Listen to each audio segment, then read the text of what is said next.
बहुत शुक्रिया। महाराज ने 2004 में अपने पास एम्पायर स्टेट में हमें बुलाया। कैसे हमारे फैमिली फ्रेंड्स मधुखन्ना आंटी और उनकी फैमिली ने हमारी फैमिली को गुरुजी के बारे में बताया। हमारे घर में पूजा पाठ, आरती या मंदिर जाना, गुरुद्वारे जाना कुछ भी नहीं होता था। और कैसे गुरुजी ने डायरेक्टली अपने साथ ही जोड़ा, अपने पास ही बुलाया, जबकि गुरु महिमा का, गुरुओं के बारे में भी हमें कुछ नहीं पता था। तो क्या महाराज के तरीके हैं कल्याण करने के? कैसे वो मेहर करते हैं, कैसे अपनी करुणा का दरिया ही बहा देते हैं, बिकॉज कुछ नहीं किया और सीधा निरंकार ने अपने पास बुला लिया, तो बहुत बड़ी बात है। क्योंकि परिस्थितियों का भी बहुत बहुत शुक्राना, हमारी जिंदगी में जो आती हैं हमें सिखाने, ना ही सिखाने, उस निरंकार का एड्रेस बताने की, तकलीफों की, उन दुविधाओं की गली में से ही गुजर कर वो प्रेम की गली मिलती है जहां गुरु महाराज के दर्शन होते हैं। संगत जी, मेरी मदर को कैंसर डिटेक्ट हुआ था और सेकेंड टाइम अराउंड 95 में कैसे महाराज ने क्योर किया, 2004 में अपने इस फिजिकल फॉर्म में एम्पायर स्टेट में हमें बुलाया। और सबसे बड़ी बात संगत जी की, जब वहां पहुंचे और महाराज के दर्शन हुए, तो संगत जी वहां पे इतना खूबसूरत वो माहौल था कि कुछ हमें समझ ही नहीं आ रहा था कहाँ हम आ गए हैं। संगत जी, वेरी फर्स्ट टाइम गुरु साहब रात को ही मेरे मदर के ड्रीम में आए और मेरी मदर को ड्रीम में आके बोलते हैं, फिक्र ना कर, गुंजन का भी सब ठीक हो जाएगा और बाकी भी सब ठीक हो जाएगा। अगेन, गुरुजी को किसने बताया मेरा नाम क्या है? गुरुजी को किसने बताया हमारी प्रॉब्लम्स क्या हैं? गुरुजी क्या बोल रहे हैं? अगेन, हमें भी समझने में मुश्किल, क्योंकि टिल डेट मुझे तो आज भी वही लगता है कि आज भी वही पहला दिन है और हमेशा यही लगता रहे। बिकॉज अदरवाइज हम, हमारा माइंड जो है वो बहुत हमें भटका देता है। हम कुछ हो जाते हैं, जब हम गुरुजी के हो जाते हैं तो समझ में लगता है कि हमारे पास बहुत कुछ है, बहुत कुछ हो गया है। पर वो पहले दिन का वो हल्का सा एक डर और एक उत्सुकता और एक प्यार अपने गुरु के लिए बना रहे, तो वो पहला दिन, पहला पल, पहला क्षण बहुत इंपॉर्टेंट है। और संगत जी, जब महाराज ने बोला तो how our life changed within 2 to 3 days। I got a job, I was jobless for almost 2 to 3 years। कैसे महाराज ने विद इन 15 days हमारा एक कोर्ट केस रिजॉल्व कर, and Sangat ji within 6 months my mother was cancer free. कैसे वो AIIMS गए, वहां पे डॉक्टर्स ने बोला आपके स्कैन में ट्यूमर दिख रहा था, अब कुछ नहीं दिख रहा है, मैम आप जाइए ऐश कीजिए। अगेन, ऐश कीजिए शब्द डॉक्टर के मुंह से 2004 में एम्स हॉस्पिटल में, एम्स के डॉक्टर कह रहे हैं। तो ये एक अद्भुत कल्याण करने का गुरु साहब का तरीका तो महाराज ही जाने। और महाराज के तरीके, महाराज ने एम्पायर स्टेट में बुलाया, अपने फिजिकल रूप के दर्शन दिए और फिर ड्रीम में आके बोला 2086। तो महाराज के तरीके तो भाई महाराज जाने, बहुत मेहर रही है। काश गुरुजी ने हमें जलंधर टाइम में जोड़ा होता, काश गुरुजी ने हमें डुगरी टाइम पे जोड़ा होता, पर ये काश मेरा अभी भी है। पर जो वो अनमोल क्षण महाराज ने बख्शे एम्पायर स्टेट के, अतुलनीय, अविस्मरणीय, कोई शब्द ही नहीं है। क्या कोई भी तरीका है स्वर्ग में, सचखंड में पहुंचने का? क्यों सचखंड कह रहा हूं मैं? क्योंकि देखिए, एक महाराज आपको नजर बख्शते हैं कि वो जिस रूप में हो आप उनको देख के पहचान सके। बीबी नानकी को गुरु नानक देव जी ने बख्शी, राय बुलार को बख्शी, क्योंकि उन दोनों ने, क्योंकि गुरु नानक देव जी के आसपास सारे सप्त ऋषि, उन सप्त ऋषियों में भी 2 ऋषियों ने मांगा कि हम आपको पहचान सके, हमें वो आंख दीजिए। संगत जी, वो आंख हम कहाँ से लाएं? वो तो बैठे हैं बिल्कुल। ज्योत रूप में, वो एक ओमकार रूप में अपने आसन पे बैठे होते हैं, हर समय हमारे आसपास होते हैं, उनका आवरण है, उनका प्यार है। कहाँ से लाए वो हृदय, मस्तिष्क, आंख जो पहचान सकें, ये वर के दान के रूप में मिल सके। और उस जगह महाराज ने हमें पहुंचा दिया जहां साक्षात फिजिकल रूप में वो बैठे हैं और हमें दिख रहे हैं। देख के भी नहीं पहचान पा रहे, पर दिख तो रहे हैं। बहुत सामने बैठे हैं, चोले रूप में बैठे हैं, हाफ हाफ दिख रहे हैं, निरंकार की स्माइल दिख रही, हंस रहे हैं, बख्श रहे हैं, कृपा कर रहे हैं।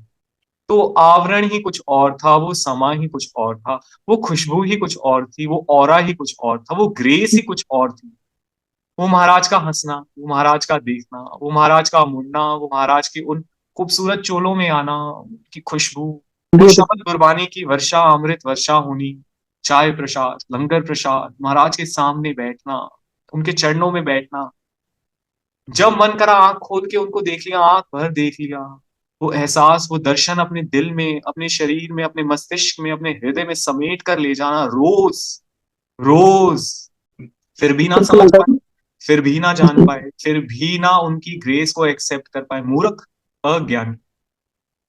तो उनकी कृपा, उनकी दया, उनकी करुणा के बारे में क्या, खुद आ गए, निरंकार खुद बिल्कुल धरती पर आ गया अपने मनुष्यों का, अपनी संगत का कल्याण करने। महाराज ने बोला, मैं इस धरती पर आया हूं तुम्हें इस कीचड़ में से निकालने के लिए, तुम्हारा कल्याण करने के लिए, तुम्हें मोक्ष देने के लिए। तो सच जी। के दरवाजे महाराज ने खुद खोल दिए, खुद बुला लिया। उस फिजिकल ऑरा का तो ना बखान किया जा सकता है, ना ही एम्पायर स्टेट के बारे में कुछ भी बताया जा सकता है। महाराज के दर पे आने के लिए कोई क्वालिफिकेशन की जरूरत नहीं है, क्योंकि वो क्वालिफिकेशन आप, वो गुरु हर ही हैं, जो बिल्कुल नवाजते हैं। पर आप अगर एक चीज को सोचकर, एक चीज को जानकर वहां जाएंगे, बैठेंगे या पहुंचेंगे, सिर्फ आप एक चीज ये समझिए कि सचखंड के दरवाजे आपके लिए खुल गए। सामने निरंकार अपने रूप, अपनी आभा, अपने ऑरा, अपनी वाइब्रेशंस में साक्षात बैठे।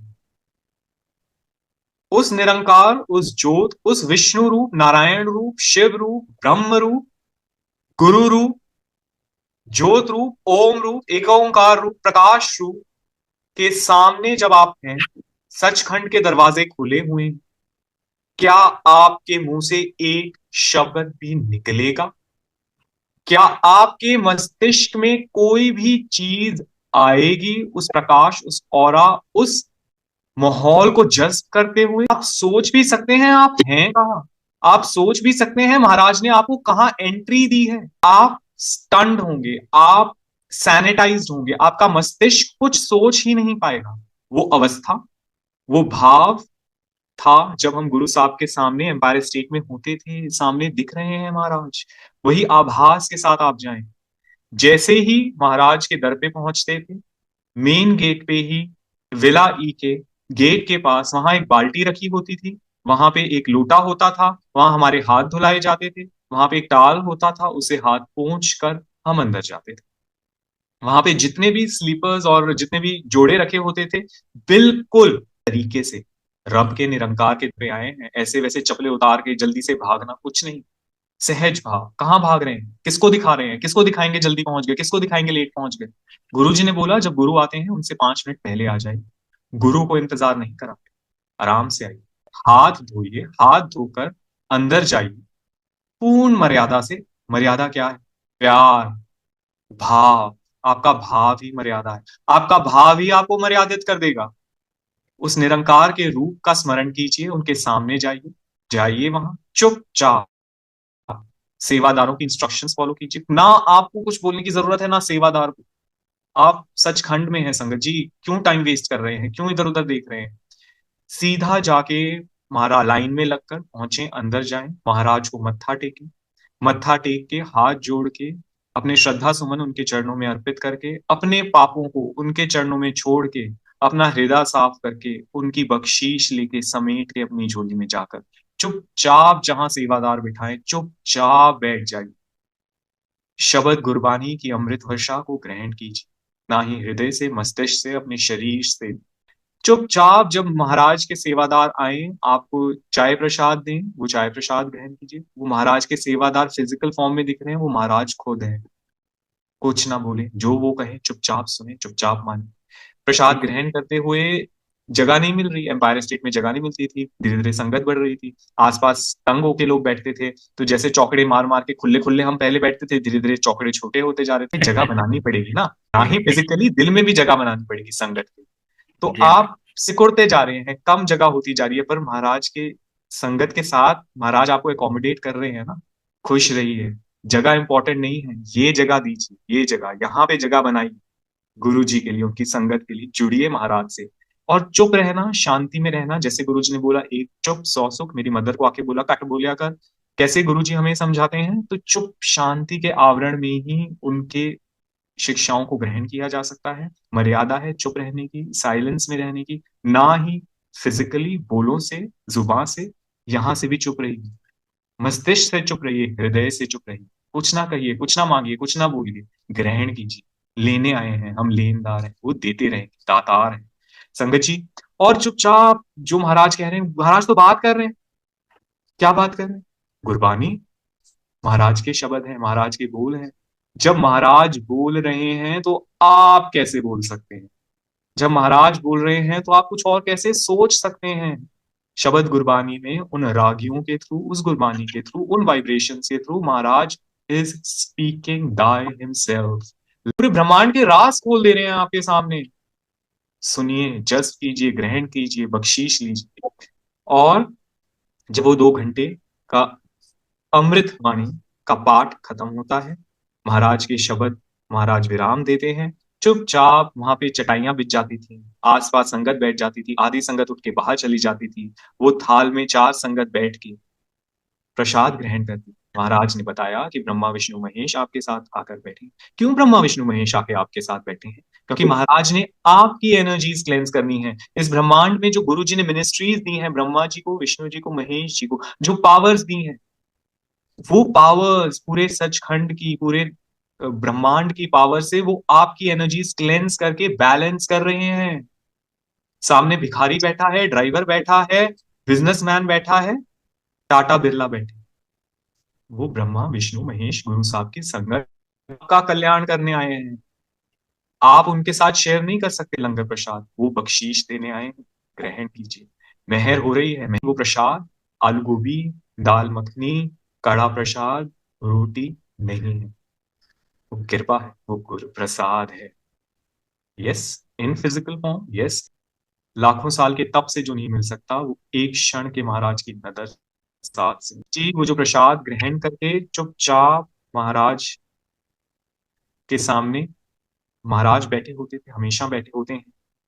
और बाहर जाकर हाथ धोकर, पहले तो संगत से भी आज्ञा लीजिए, मन ही मन आज्ञा लीजिए, प्रसाद को प्रणाम कीजिए, संगत को प्रणाम कीजिए, सब उठिए और जाके बाहर जाके हाथ धोकर हम लोग आते थे साफ हाथ से। देखिए संगत जी, हृदय तो साफ हो नहीं सकता, मस्तिष्क तो साफ हो नहीं सकता, कम से कम हाथ तो साफ करें।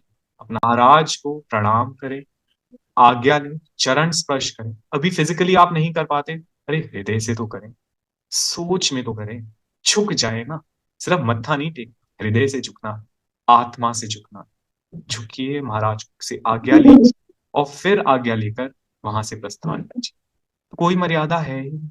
जब आपको यही समझ में आ जाएगा कि आप सचखंड में हैं, आप निरंकार के सामने हैं, तो क्या बोलेंगे, क्या मांगेंगे, क्या बात करेंगे, किसके साथ आए हैं उससे बात करेंगे, अपने मस्तिष्क में बात करेंगे, हृदय से बात करेंगे। बात करने को रह ही नहीं जाएगा निरंकार के सामने। आभा, ज्योत, ओमकार, वाइब्रेशन, बस ग्रहण कीजिए, लेते जाइए। लेने आए हैं हम, क्या देंगे, बोलों से भी नहीं दे सकते। चुप, शांति, मर्यादा, मेहर, ये सौगात महाराज हमें सौंप कर गए हैं। क्योंकि एम्पायर स्टेट में महाराज ने ये दृश्य दिखाया, सचखंड में एंट्री दी। अब आप खुद ये सोचिए, आई थिंक जो महाराज ने किया कर रहे हैं ना, वह अपने आप में ही एक आंसर है। क्यों गुरुजी ने डुगरी स्थान में जन्म लिया, पंजाब में? क्यों महाराज ने मलेरकोटला में पढ़ाई की, कॉलेज गए, एंड क्यों फिर उसके बाद लुधियाना, जलंधर, पंचकुला, चंडीगढ़, जीके मंदिर, एम्पायर स्टेट, फाइनली बड़े मंदिर? Why this journey? It was that बालक रूप में महाराज पहले कल्याण करते थे, फिर साधुओं का कल्याण करते थे, फिर साधुओं के बीच में बैठे रहते थे, फिर कॉलेज में गए, फिर स्कूल में, कॉलेज में गए, बच्चों का कल्याण किया, टीचर्स का कल्याण किया। कैसे आगे जलंधर मंदिर से, पंचकुला मंदिर से, चंडीगढ़ मंदिर से, अलग अलग तरीके से गुरुजी ने पहले स्पून से कल्याण किया, फिर लोटे से कल्याण किया, फिर शब्द गुरबानी दिन दिन भर चलती थी वहां पर। और कैसे महाराज ने इन सबको कंसाइज करके एम्पायर स्टेट में एक तरीका बना। क्या तरीका बना? कि अब दिन भर नहीं एंट्री होगी, अब दिन भर नहीं लंगर कभी भी मिलेगा। क्यों जलंधर में हर किसी को लंगर नहीं मिलता था, चाय प्रसाद नहीं मिलती थी? क्यों बाद में एम्पायर स्टेट में वो 2 घंटे ही प्रिसाइज टाइम कर दिया गया? क्यों 2 घंटे के लिए ही गुरबानी जो है वो रेस्ट्रिक्ट कर दी गई? क्यों उसी समय चाय प्रसाद और लंगर प्रसाद मिला, और अब सबको मिला?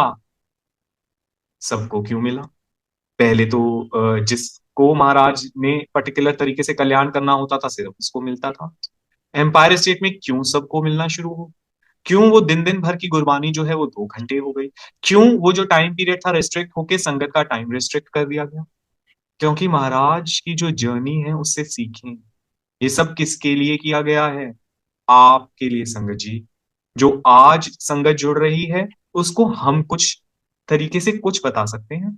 हमने भी तो सब कुछ नहीं देखा ना। हमें भी नहीं पता महाराज की मर्यादा क्या है, हमें भी नहीं पता क्या तौर तरीके हैं। पर जो हमने देखा एम्पायर स्टेट में, जो एक प्रिसाइज फॉर्मेट महाराज अपनी आने वाली संगतों के लिए छोड़ के गए, that went through a journey of years, of decades of forming and reforming, for whom? ये बख्शीश किसके लिए? आपके लिए। धरोहर है, ये आपका कल्याण है, ये आपकी बख्शीश है, ये आपके गुरु हैं। संभाल के रखिए, मर्यादा में रखिए, प्यार से रखिए। किसका वीडियो बना रहे हैं? वीडियो कहाँ जाएगा? फोन में देख लेंगे, बाद में जाके कितनी बार देख। अरे अपना हृदय खोल दीजिए ना अपने गुरु के लिए। जब चाहे दर्शन कर लीजिए, जब चाहे याद कर लीजिए, जब चाहे स्मरण कर लीजिए। कोई फोन में कैद कर सकते हैं आप गुरु को? क्या बात करेंगे आप सत्संग में आके? किससे बात करेंगे? आप अपने आप को नहीं जानते, दूसरे से बात कर कर क्या करेंगे? आप अपने भाव, अपनी सोच, अपनी मांग नहीं जानते। आपको क्या चाहिए आप नहीं जानते, आपके गुरु को पता है। तो आप गुरु से भी क्या बात करेंगे? Silence is golden, as Maharaj told me in a satsang. सिर्फ और सिर्फ वो साइलेंस महाराज के चरणों में रखिए, कुछ नहीं दे सकते। मांगना तो बहुत दूर की बात है। मर्यादित रहिए संगत जी। पुरानी संगत भी और नई संगत भी और आने वाली संगत भी कुछ नहीं जानती महाराज के बारे में। सबकी आंखों पे पर्दा है। महाराज एक संगत के ड्रीम में आए, उनको दिखाया कि जब तू ये शरीर छोड़ देगी तभी फाइनल पर्दा तेरे और मेरे बीच में से हटेगा। इस शरीर में रहते हुए तेरे और मेरे बीच में से पर्दा हट ही नहीं सकता। कौन बताएगा गुरु जी के बारे में? आप खुद अपने आप को रिस्पॉन्सिबल समझिए, एम्पावर्ड समझिए। आपके हाथ में गुरु साहब की सौगात है, धरोहर है, ज्ञान है, सत्संग है, शबद गुरबानी है, लंगर प्रसाद, चाय प्रसाद है। मर्यादित रहिए, खुश रहिए, भाव में रहिए।